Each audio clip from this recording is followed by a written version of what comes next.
Hello dear students, मैं पीके सिद्धांत स्वागत करता हूं आपका अपने channel CSIR and JM chemistry bye सिद्धांत पे। डियर स्टूडेंट, जैसा कि मैंने आपको बताया था कि ऐसी कोई पॉसिबिलिटी नहीं है, ऐसी कोई चांस नहीं है कि आपका एग्ज़ाम कैंसिल हो जाए। जून 2020 वाला एग्ज़ाम तो होना ही है, ठीक है। क्योंकि अगर एग्ज़ाम नहीं होता तो इससे बहुत बड़ी प्रॉब्लम हो जाएगी NTA और CSIR के साथ। क्योंकि इनको क्या होगा कि इनको इस जून 2020 में क्वालिफाई करने वाले सारे बच्चों को जो एक तरह से दिसंबर 2020 में क्वालिफाई करने के लिए सेंड करना होगा, उनको शिफ्ट करना होगा। और इससे क्या होगा कि जो दिसंबर 2020 के लिए जो प्रिपेयर कर रहे थे वो उनमें से बहुत सारे बच्चों को मूव कर जाना होगा आगे की तरफ, यानी जून 2021 की तरफ। तो ये ना सिर्फ NTA या CSIR के लिए प्रॉब्लम की बात है, ना सिर्फ स्टूडेंट के लिए प्रॉब्लम की बात है, बल्कि प्रॉब्लम ये भी आएगी कि वो स्टूडेंट जो होंगे वो झंडे वंडे लेके वो सड़क पे उतर जाएंगे कि ऐसा नहीं होना चाहिए। तो चाहे वो 2 महीने का ही गैप क्यों ना हो, एग्ज़ाम तो ज़रूर होगा, ठीक है। अभी आपकी अच्छी तैयारी होनी इसलिए बहुत ही ज़रूरी है, क्योंकि अभी की आपकी अच्छी तैयारी आपको जून वाला जो पेपर है, जो लेट से होगा ऑब्वियसली, अगर सितंबर में होगा, उसको क्वालिफाई करवाएगी। आपकी प्रिपरेशन बनी रहेगी। आप जो दिसंबर 2020 वाला होगा उसमें भी आप झंडे गाड़ दोगे। उसके बाद आपका जो गेट का एग्ज़ाम है, ठीक है, वो गेट में भी अच्छा कर सकते हो। और इन 2 एग्ज़ाम, जून और दिसंबर, इन 2 में से एक एग्ज़ाम में आपका चांस बनता है कि आप बहुत अच्छे से मेहनत करोगे और आपका SPM क्वालिफाई हो जाएगा। देखिए, SPM का मतलब श्यामा प्रसाद मुखर्जी जो स्कॉलरशिप होती है। देखिए, एक बहुत इंपॉर्टेंट बात मैं आपसे करना चाहता हूँ। मेरी पूरी बात को सुनिए, समझिए। मैं चाहता हूँ कि आप मेरी पूरी बात को अच्छे से समझिए। देखिए, जब हम लोग छोटे बच्चे थे तो हम लोगों को फिज़िक्स में एक कॉन्सेप्ट हम लोगों को पढ़ना था कि जब कहीं निशाना लगाना हो ना, तो जो टारगेट होता है वो हमेशा उससे क्या लगाता है, उससे ऊपर रखते हैं हम लोग। तो एग्जैक्टली सेम कंडीशन यहाँ भी होती है। अगर हमें जो चाहिए, ठीक है, हमें हमेशा उससे ऊपर सोचना पड़ता है। चाहे वो 10th हो, 12th हो, किसी भी लेवल पे हमने यही किया है और हमेशा ये कारगर भी होता है। सारी चीज़ें सोच से होती है, ठीक है। हमारा दिमाग किस तरह काम करता है, ये सारा कॉन्सेप्ट यहीं से निकल कर सामने आता है। दुनिया में पूंजी कोई चीज़ नहीं होती है, बॉडी की स्ट्रेंथ कोई चीज़ नहीं होती है, मेंटल स्ट्रेंथ एक बड़ी चीज़ होती है।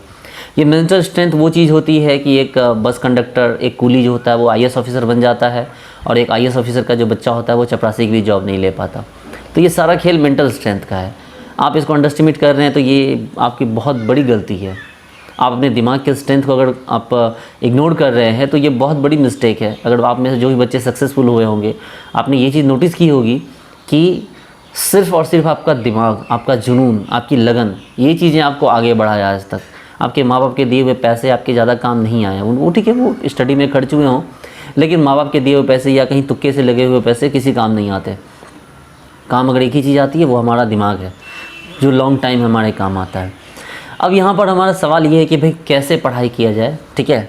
तो मैंने आपको पहले बताया कि अगर आपको नेट चाहिए होता तो हमेशा आपको टारगेट JRF के ऊपर रखना होगा। आप कभी ये मत सोचना कि मुझे नेट चाहिए तो बस नेट करना है। कुछ बच्चों को मैंने ये लैंग्वेज सुनी है कि नहीं, हम तो गेट कर चुके हैं, हमें बस नेट करना है। भाई नेट सोचोगे तो नेट नहीं होगा। आप ये सोचो कि आपको JRF करना है, ठीक है, तो आपका नेट होगा। आप ये सोचो कि आपको JRF नहीं बल्कि आपको SPM क्वालिफाई करना, तब आपका JRF होगा। और जब आप ये सोचो कि नहीं आपको SPM ही क्वालिफाई करना, तो आप ये सोचो कि आपको ऑल इंडिया 1 रैंक लाना है। हालांकि ठीक है, ये भी सही बात है कि जो बच्चे JRF या मतलब SPM किए होते हैं उनको खुद नहीं पता होता है कि उनका SPM हो जाएगा, ठीक है। ऐसा नहीं होता है, क्योंकि मैंने इतने लंबे टाइम पढ़ा रखा है, इतने लंबे टीचिंग एक्सपीरियंस में एक बात तो मैंने सीखी कि प्रेडिक्शन सक्सेसफुल नहीं होते। प्रेडिक्शन सक्सेसफुल क्यों नहीं होते? क्योंकि उसका रीज़न भी आप ही लोग हैं। आप क्या करते हैं कि मतलब हम आपके बारे में सोचते हैं कि भाई आप JRF क्वालिफाई कर जाओगे, और आप भी सोच लेते हो कि हम तो JRF क्वालिफाई कर गए। लेकिन ये सोच के साथ एक नेगेटिविटी आपके अंदर ये आ जाती है कि आप लापरवाह हो जाते हो, ठीक है। आप लापरवाही करने लगते हो। आपने क्लास में 2-4 क्वेश्चन के आंसर कर दिए, आपके 2-4-10 क्वेश्चन सही बन गए, तब बोले यार हो तो गया, कर तो जाएंगे JRF। इस चक्कर में आप टेस्ट सीरीज को इग्नोर कर देते हो। इस चक्कर में जो है आप टीचर की बातों को पॉइंट आउट करना छोड़ देते हो। प्रीवियस ईयर क्वेश्चंस नहीं लगाते हो। ये जो घमंड होता है ना, या जो कंफर्ट जोन में आपका रहने की आदत है, वो कंफर्ट जोन में आपके रहने की आदत आपको फिर कहीं का नहीं छोड़ती और फाइनली आपका खेल ख़त्म हो जाता है। तो आज हम बात करना चाहते हैं, देखिए मेरी बात बहुत बड़ी बात है, इसलिए थोड़ा सा मैं एक बैकग्राउंड पहले बना रहा हूँ। आप ये मत सोचना कि सर आप क्या बोल रहे हो। देखिए सबसे ज़रूरी चीज़ क्या है, मैं आपको सिखाता हूँ कि आपको SPM कैसे क्वालिफाई करना है, ठीक है। सवाल आज का यही है कि कैसे हम पढ़ाई करें कि SPM क्वालिफाई हो। अगर SPM क्वालिफाई ना भी हो तो भी JRF में टॉप के रैंक आए। अब सवाल समझिए कि भाई जैसे कि मैंने आपको बता रखा है कि बहुत सारे वीडियोज़ मैंने बताए हैं आपको कि तुक्केबाजी कैसे करते हैं, तुक्का कैसे मारते हैं। मैंने आपको बताया है कि ऑर्गेनिक को कैसे स्ट्रॉन्ग किया जाए, उसके लिए मैंने अपनी स्ट्रेटजी आप लोगों के साथ क्लियर की है। मैंने आपको ये बताया है कि इनऑर्गेनिक कैसे स्ट्रॉन्ग करते हैं, उसकी स्ट्रेटजी मैंने आप लोगों के साथ शेयर की है। फिजिकल कैसे ठीक किया जाता है उसकी भी स्ट्रेटजी मैंने शेयर की है, या कर दूंगा मैं उसकी स्ट्रेटजी शेयर। इसके अलावा मैंने आपको ये भी सिखाया है कि जो एप्टीट्यूड पार्ट होता है, एप्टीट्यूड पार्ट को कैसे स्ट्रॉन्ग करते हैं, एप्टीट्यूड पार्ट को कैसे कम से कम टाइम में उसमें ज़्यादा स्कोर करते हैं, मैंने आपको ये भी बता रखा है।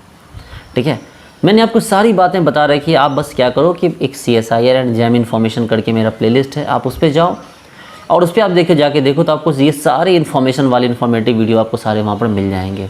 ठीक है, दूसरी गलती आप लोग बार बार मेरे साथ क्या करते हो कि आप लोग बार बार मेरे से क्वेश्चन पूछते हैं कि सर हमें नोट चाहिए, असाइनमेंट चाहिए, PDF चाहिए। भाई परेशान क्यों होते हो? बहुत सारे बच्चे हमेशा ही मुझसे ये सवाल पूछते हैं। मैंने आपको बता दिया कि भाई आप टेलीग्राम इंस्टॉल करो, टेलीग्राम इंस्टॉल करके आप सर्च करो केमिस्ट्री बाय सिद्धांत।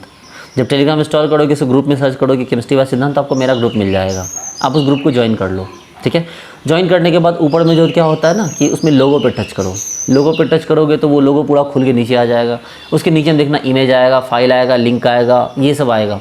उसके फाइल पे जाकर टच करो। तो जब फाइल पे जाकर टच करोगे तो क्या होगा, सारे PDF एक तरफ से आपको वहाँ पर ओपन हो जाएंगे। अब जितने भी PDF ओपन हो गए आप उसमें देखो आपके कौन कौन से काम का है, उसको आप डाउनलोड कर लो।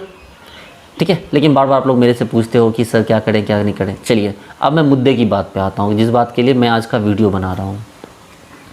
देखिए आपको क्या करना है कि इनऑर्गेनिक को बहुत अच्छे से आपको कर लेना है। इनऑर्गेनिक में तो कहीं कोई प्रॉब्लम आपको नहीं होनी चाहिए। जैसे इनऑर्गेनिक का आपको पोर्शन हो गया ऑर्गेनोमेटेलिक, कोऑर्डिनेशन, बायो इनऑर्गेनिक। ठीक है, उसके बाद GIOC जनरल और इनऑर्गेनिक केमिस्ट्री, एप ब्लॉक और स्पेक्ट्रोस्कोपी। देखिए मैंने अपने चैनल पे कोऑर्डिनेशन बहुत अच्छे से कर रखा है। ठीक है, कंप्लीट नहीं हुआ, कंप्लीट हो जाएगा। OMC बहुत अच्छे से करवा रखी है। बायो इनऑर्गेनिक बहुत बेहतरीन तरीके से करवा रखी है। जनरल और इनऑर्गेनिक केमिस्ट्री जो है उसका भी नहीं करवाया है, उसमें केमिकल बॉन्डिंग, पीरियड टेबल वगैरह आते हैं, वो भी करवाऊंगा। एटॉमिक स्ट्रक्चर वगैरह, एप ब्लॉक अभी नहीं करवाया, वो भी करवा दूंगा। ठीक है, और स्पेक्ट्रोस्कोपी में मैंने NMR भी स्टार्ट किया। तो NMR का बहुत इंपॉर्टेंट सारा NMR मैंने अच्छे से ख़त्म किया, जिसमें C13 NMR, H1 NMR, P31 NMR, F19 NMR, ये सारा मैंने बहुत अच्छे से किया। एक भी इसमें क्वेश्चन आपके नहीं छूटेंगे, मैंने इतने अच्छे से कर दिया आपको। ठीक है, इसके अलावा बुक भी पढ़ना। तो इनऑर्गेनिक का पोर्शन तो आप कमांड कर लो। अब चलो फिजिकल पे। देखिए ये सही है कि 2 टॉपिक अगर आपने स्ट्रॉन्ग कर लिया तो आपका JRF हो जाएगा, लेकिन बात JRF की नहीं हो रही, बात JRF नहीं, बात टॉप करने की हो रही है। अब आप क्या करो कि आप अपने ऑर्गेनिक को थोड़ा सा क्या करो कि आप ऑर्गेनिक को नहीं, पहले फिजिकल केमिस्ट्री को पूरा कमांड कर लो।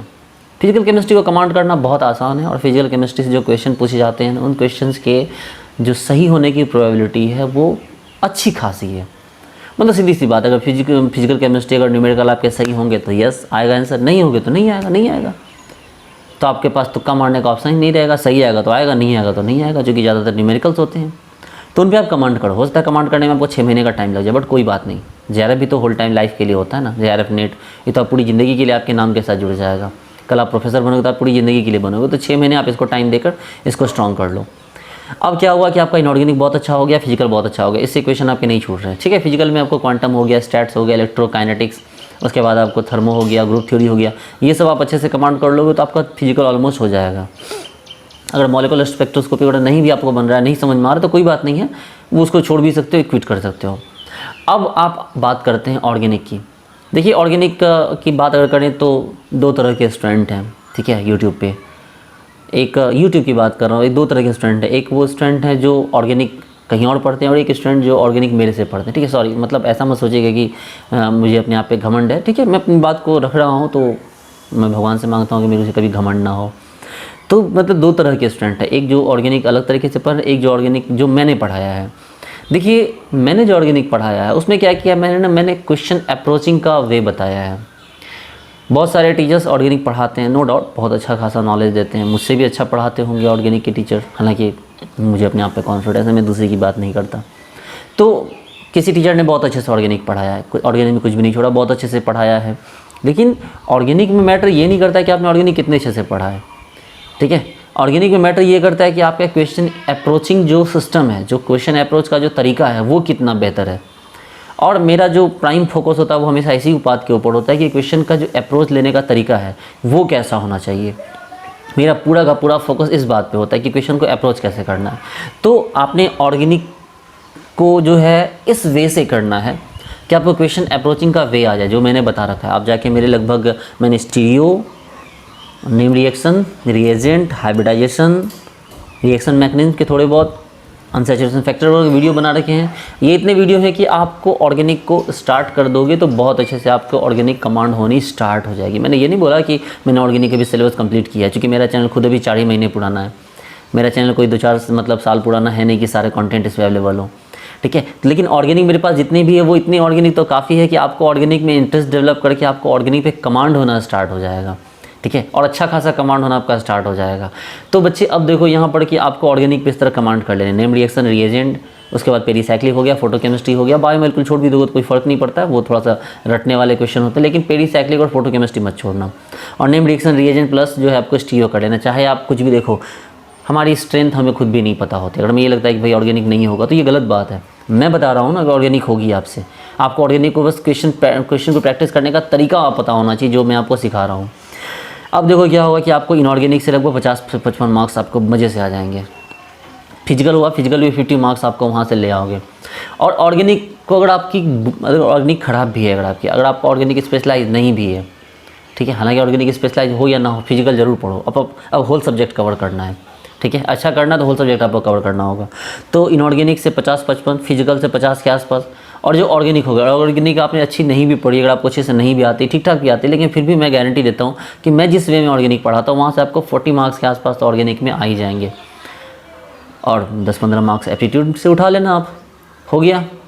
तो ये मिला कि आपको 150 के आसपास मार्क्स आ जाएंगे, जो आपके SPM क्वालिफाई होने के लिए भी ठीक ठाक है। मतलब इससे अच्छा करोगे तो आप SPM क्वालिफाई कर जाओगे, मतलब आप खुद भी तो अपना स्ट्रेंथ लगाओगे ना।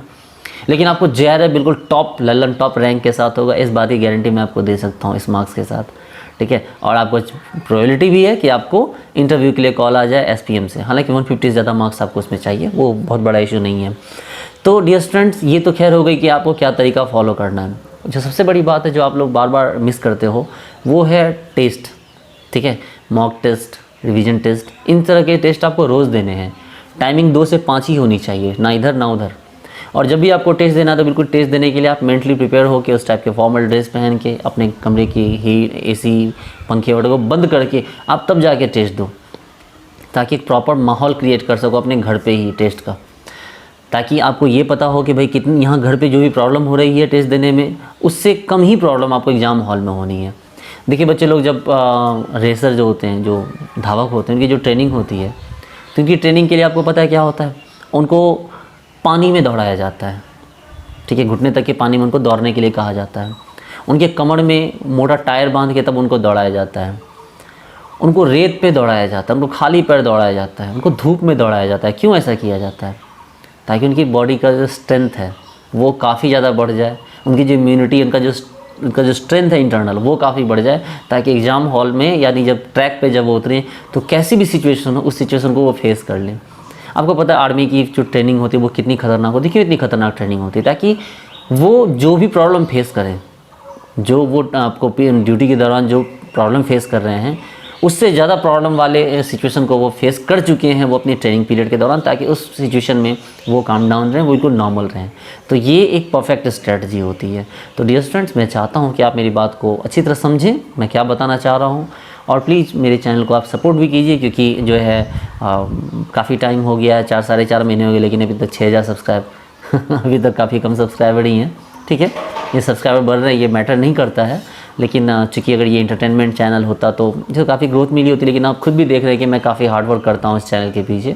तो उम्मीद करता हूँ कि आप लोग मुझे ज़रूर सपोर्ट करेंगे, ठीक है। आप बस अपने फ्रेंड्स के साथ शेयर कीजिए, उनको भी कन्विंस कीजिए, और चूँकि आपको पता है कि जो अगर वो पढ़ेंगे तो उससे उनको कितना फ़ायदा होगा। तो डियर फ्रेंड्स, मिलते हैं नेक्स्ट वीडियो में, नेक्स्ट लेक्चर में। आप मेरी बात को पूरी तरह अच्छी तरह समझ गए होंगे, फॉलो कीजिए मुझे, ठीक है, और मिलते हैं नेक्स्ट वीडियो में। Thank you so much, bye.